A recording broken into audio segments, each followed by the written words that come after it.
رمضان میں سب سے بڑا اللہ کا احسان یہ ہے کہ اللہ آپ کو فرض روزے پورے کرنے کی توفیق دے دے. یہ بہت بڑا انعام ہے. ایک چیز جو میں لوگوں میں نوٹ کرتا ہوں، غور کرتا ہوں، جن لوگوں کو روزے رکھنے کی توفیق ملتی ہے وہ چونکہ عادی ہوتے ہیں، ہر سال رکھ رہے ہوتے ہیں، تو وہ روزوں کو روٹین کا ایک حصہ سمجھتے ہیں. اور جو اس نعمت پر ان کو احساس ہونا چاہیے کہ اللہ نے ہم سے کتنا بڑا کام لیا، وہ احساس ان کو نہیں ہوتا. جب اللہ آپ کو کوئی بڑی نعمت دیتا ہے تو اللہ بھی یہ چاہتا ہے کہ یہ اس نعمت پر خوش ہو. کسی نے آپ کو بہت بڑا گفٹ دیا، آپ نے ایسے لے کے سائڈ پہ رکھ دیا، دیکھا بھی نہیں اس کو، تو یہ دینے والے کی بھی بے اکرامی ہے.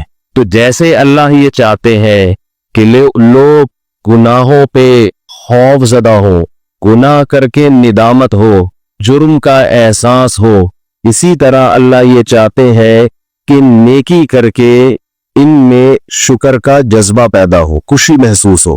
اگر کوئی شخص گناہ کرتا ہے تو جس کا آخرت پر یقین نہیں ہے اسے گناہ کر کے کبھی بھی شرمندگی محسوس نہیں ہو، وہ کرتا چلا جائے گا. لیکن اگر آپ گناہ کرنے کے بعد شرم محسوس کرتے ہیں، ندامت ہوتی ہے، تو یہ ایمان کی علامت ہے، آخرت پر یقین کی علامت ہے، اللہ کے وجود کے یقین کی علامت ہے.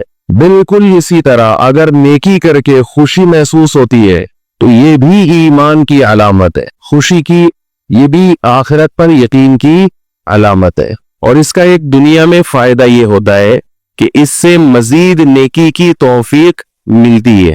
رمضان میں شیطان ایک دھوکہ یہ دیتا ہے کہ آپ نے اگر روزے رکھے ہیں تو کون سا تیر مار لیا، ساری دنیا روزے رکھ رہی ہے. یہ شیطان کا بہت بڑا حملہ ہے. میرا معاملہ یہ ہے، الحمدللہ ہم سب روزے رکھتے آ رہے ہیں بچپن سے ہی. جب سے بلوغت کی دہلیز پہ قدم رکھا ہمارے گھر میں روزے کا معمول تھا، روزہ چھوڑنے کا تصور یہی تھا. اب بھی نہیں ہے، پہلے بھی نہیں تھا، تو رکھتے آ رہے ہیں بچپن سے. بلکہ جب بالغ نہیں تھے اس وقت بھی رکھتے تھے، ہمارے بچے اب بھی رکھ لیتے ہیں، تو منع کرنا پڑتا ہے کہ بھائی نہیں رکھو. بچوں کو تو شوق ہوتا ہے کہ رکھنا ہے، تو الحمدللہ معمول ہے. لیکن اس کے باوجود میں یہ سوچتا ہوں کہ اے اللہ، میرے جیسے نالائق کو تو نے یہ توفیق دے دی کہ میں رمضان کے روزے رکھ رہا ہوں، یہ تیرا مجھ پہ بہت بڑا احسان ہے. انسان یہ سمجھے اپنے بارے میں کہ صرف میں ہی گویا رکھ رہا ہوں، مجھے باقیوں سے غرض نہیں ہے وہ کیا کر رہے ہیں، میرے اوپر تو بڑا احسان ہے اللہ کا. ہم تو نالائق ہیں بھائی. عام دنوں میں ایک روزہ رکھنے سے پہلے 10 دفعہ سوچتا ہے انسان کل رکھوں کہ نہیں رکھوں. رکھتا ہے تو ایسا سمجھتا ہے جیسے آج ہم نے بہت بڑا تیر مار لیا کوئی. اور رمضان آتا ہے، ہم جیسے مجھ جیسے نالائق کو اللہ توفیق دے دیتا ہے 29 یا 30 روزے رکھنے کی.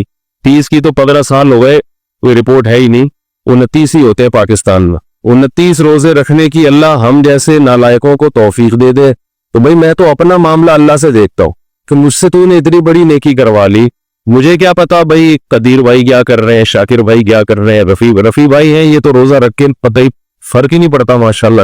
روزے میں بھی ایسے ایسے گھوم رہے ہوں گے یہ کر کے. آپ دیکھ لیں کبھی ان کو آ کے، تو روزہ رکھ کے نا عصر کے وقت سب مرجھائے ہوئے ہوتے. کراچی میں جیسی گرمی ابھی شروع ہو گئی ہے تو رفیع بھائی نہیں ماشاءاللہ مرجھائے ہوئے ہوتے. ان کو پتہ نہیں اللہ نے الگ سے کوئی انرجی دی ہے. رکھتے ہیں، آپ بدگمان نہ ہو. بعض دفعہ انسان اتنا فریش ہوتا ہے کہ لوگ سمجھتے ہیں کہ اس کا ہے ہی نہیں. یہ ہمیں یقین ہے کہ رکھتے ہیں. تو میں تو یہ دیکھتا ہوں کہ میرے جیسے نالائق کو اللہ نے توفیق دی تھی. میں تو اس پہ خوش ہوں، میں تو اس پہ خوش ہوں کہ ہم جیسے تیسے ہیں، جتنے مرضی نالائق ہوں. او بھائی ایک روزہ نہیں، 2 نہیں، 3 نہیں، 4 نہیں، 5 نہیں، 6 نہیں، 7 نہیں، 8 نہیں، اللہ نے کتنے روزے ہم سے رکھوا لی. تو ایک دل میں راحت محسوس ہوتی ہے، خوشی محسوس ہوتی ہے. ہاں تھوڑا سا یہ خوف بھی ہونا چاہیے، تھوڑا سا، کہ ایسا نہ ہو کہ ہماری کسی بدعملی سے اجر ضائع ہو جائے. یہ خوف بھی ضروری ہے، یہ خوف بھی تاکہ اترائے نہیں انسان. لیکن اصل تو یہ ہے کہ یہ کیا ہے، نعمت ہے. ہمارے نبی صلی اللہ علیہ وسلم سے بھی ثابت ہے، ہمارے نبی اپنے آپ کو موٹیویٹ کرتے تھے روزہ رکھ کے. اپنے آپ کو موٹیویٹ کر رہے ہیں، اپنی حوصلہ افزائی کر رہے ہیں. کیسے حوصلہ افزائی؟ جب آپ صلی اللہ علیہ وسلم روزہ افطار کر لیتے، کیسے انسان کو خوشی محسوس ہوتی ہے نا. آج خوشی اس لیے نہیں ہو رہی کہ سحری میں 3 پراٹھے پھوڑے ہوئے ہوتے ہیں، پھینیاں کجلے کھائے ہوئے ہوتے ہیں، بھوک ہی نہیں لگ رہی ہوتی۔ وہ طے جو بیٹھنا شروع ہوتی ہے عصر مغرب میں جا کے، تو وہ جو ڈکارے اکثر لوگ مجھ سے رمضان میں یہ پوچھ رہے تھے کھٹی ڈکارے نگلنے سے روزہ تو نہیں ٹوٹتا؟ ایسا لگتا ہے ہر آدمی کھٹی ڈکارے ہی نگل رہا ہے سارا دن بیٹھ کے، ہر آدمی یہ مسئلہ پوچھ رہا ہوتا ہے کھٹی ڈکارے نگلنے سے روزہ تو نہیں ٹوٹتا؟ بھائی تو کیا ڈکاروں کے علاوہ اور کوئی کام نہیں ہے کیا؟ بہرحال یہ تو میں ایسے ہی کہہ رہا ہوں، لیکن جتنا مرضی 3 یا 4 بھی کھا لو تو بھی بہرحال انسان ایک مجاہدہ کرتا ہے، تبھی تو دنیا پرست آدمی ایک روزہ بھی نہیں رکھتا۔ ہٹے کٹے لوگ دیکھے ہم نے، ڈاکٹروں نے ان کو کہا ہوا بھی ہے کہ تم نہیں کھاؤ، تمہارے لیے کھانے کے علاوہ دنیا کا ہر کام تم پہ سوٹ کرتا ہے، پھر بھی روزہ نہیں رکھتے۔ ان سے نہیں رہا جاتا 2-4 گھنٹے بھی کچھ کھائے پیے بغیر، ان کو چائے چاہیے، ان کو گٹکا چاہیے، ان کو پان چاہیے، ان کو نسوار چاہیے، ان کو روٹی چاہیے، ان کو کچھ نہ کچھ جانوروں کی طرح جگالی کرنے کے لیے چاہیے کہ منہ گھومتا رہے۔ اے روزہ خور آپ دیکھ لو، کھا رہے ہیں، ان سے نہیں برداشت ہوتا۔ گھر میں سب کا روزہ ہوتا ہے، بوڑھوں نے رکھا ہوا ہوتا ہے، لوگ ہمیں آ کے بتاتے ہیں سب کا روزہ ہے، ایک نالائق بیٹا ہے ہٹا کٹا جوان، اس سے نہیں رکھا جاتا، گھر میں نحوست کا ذریعہ بنا ہوا ہے۔ تو ایسی صورت میں اللہ اگر آپ کو توفیق دے دیتا ہے تو ٹھیک ہے، تھوڑا خوف بھی ہونا چاہیے کہ پتہ نہیں قبول ہو رہا ہے کہ نہیں ہو رہا، لیکن امید کو، شکر کو خوف پر غالب رکھنا چاہیے۔ تو میں یہ کر رہا تھا، ہمارے نبی بھی اپنے آپ کو موٹیویٹ کیا کرتے تھے۔ کیسے؟ حالانکہ ہمارے نبی میں خواہشات پہ کنٹرول کرنے کی بہت طاقت تھی، آپ تو 24 گھنٹے کا روزہ رکھتے بسا اوقات۔ تو آپ صلی اللہ علیہ وسلم جب روزہ افطار کرتے تو کیا فرماتے؟ ذہب وما، پیاس چلی گئی، ذہب وما، پیاس چلی۔ تھوڑی دیر کی ٹینشن تھی، ہمارے اللہ نے وہ پریشانی ختم کر دی۔ وبتلت العروق، رگیں تر ہو گئی، جو خشکی جسم میں تھی، ایک چہرے پہ انسان کے خشکی پیدا ہو جاتی ہے نا، تو آپ صلی اللہ علیہ وسلم فرماتے ابتلت العروق، رگیں تر ہو گئی۔ یہ دنیاوی ٹینشن جو تھوڑی دیر کی تھی یہ بھی اللہ نے ختم کر دی۔ وَثَبَتَ الْأَجْرُ إِن شَاءَ اللَّهُ، اور اللہ نے چاہا تو اجر ہمارے نام اعمال میں لکھ دیا گیا۔ یعنی یہ ہمارے لیے کتنی خوشی کی بات ہے کہ ہمارے رب نے ایک نیکی ہم سے کروا کے جو پریشانی تھی وہ بھی ختم کر دی، اور نیکی کا ثواب ہمیشہ کے لیے ہمارے اعمال میں درج کر دیا۔ تو میں جلدی سے بیان کو سمیٹتا ہوں۔ میں یہ عرض کر رہا تھا، دیکھو میرے بھائی، اگر اللہ نے آپ میں کوئی اچھی بات رکھی ہے، کسی نیکی کی توفیق دی ہے، تو اس کا بھی استحضار کرنا چاہیے۔ استحضار کا مطلب اس کے بارے میں ہمیں سوچنا چاہیے، اس کی ہم قدر کریں، اس پہ اللہ کا شکر ادا کریں۔ یہ نہ دیکھیں سب روزے رکھنے تو ہم نے رکھ لیا تو کیا ہو گیا، بھائی سب کا نہیں پتا، ہم تو نالائق ہیں یار، سب تو بہت نیک ہیں، وہ تو رکھ سکتے ہیں، ہم جیسے نالائق کو اللہ نے توفیق، میرا جو اللہ سے معاملہ ہے مجھے کیا پتا آپ کا کیا معاملہ ہے، میں تو اپنا معاملہ دیکھوں گا۔ تو ہمارے نبی اپنے آپ کو موٹیویٹ کیسے کرتے تھے؟ ذہب وما، پیاس چلی گئی، وابتلت العروق، رگیں تر ہو گئی، وثبت الاجر ان شاء اللہ، اور اللہ نے چاہا تو اجر ہمارے اعمال میں لکھ دیا گیا، اجر لکھ دیا گیا ہے۔ تو اس سے انسان کو اگلے دن دوبارہ روزہ رکھنے کا حوصلہ ملتا ہے۔ اور گناہ میں الٹا، تھوڑی دیر کی لذت، یہاں سے بات شروع ہوئی تھی کہ جوانی میں بھی یہ لذتیں اگر آپ نے کنٹرول نہیں کیا نا تو بڑھاپے میں یہ لذتیں بڑھیں گی، مگر گناہ کرنے کی طاقت کیا ہو جائے گی؟ ختم۔ تو حسرت، افسوس، ٹینشن والی زندگی۔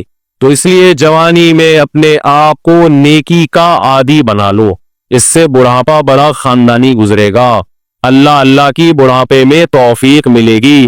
جوانی میں تسبیح کی عادت ڈال لو، سمجھتے ہو؟ نہیں یاری سمجھ میں، جوانی میں کیا عادت ڈال لو؟ تسبیح کی۔ نبی صلی اللہ علیہ وسلم نے فرمایا، صحیح بخاری کی آخری حدیث، کلمتان خفیفتان علی اللسان ثقیلتان فی المیزان حبیبتان الی الرحمن سبحان اللہ وبحمدہ سبحان اللہ العظیم۔ 2 کلمات زبان پہ بہت ہلکے، ترازو میں بہت بھاری، اور رحمان کو بہت محبوب۔ ایک سبحان اللہ وبحمدہ، دوسرا سبحان اللہ العظیم۔ یہ آپ نے اگر جوانی میں اپنے آپ کو ذکر کا عادی بنا دیا، بڑھاپا بڑا اچھا گزرے گا۔ ہماری مسجد میں ایک بزرگ ہیں، پابندی سے تراویح پڑھتے ہیں، آج فجر میں پتا چلا کہ روزانہ 20 پارے تلاوت کا معمول ہے۔ میرا خیال ہے 70 سال عمر تو ہوگی،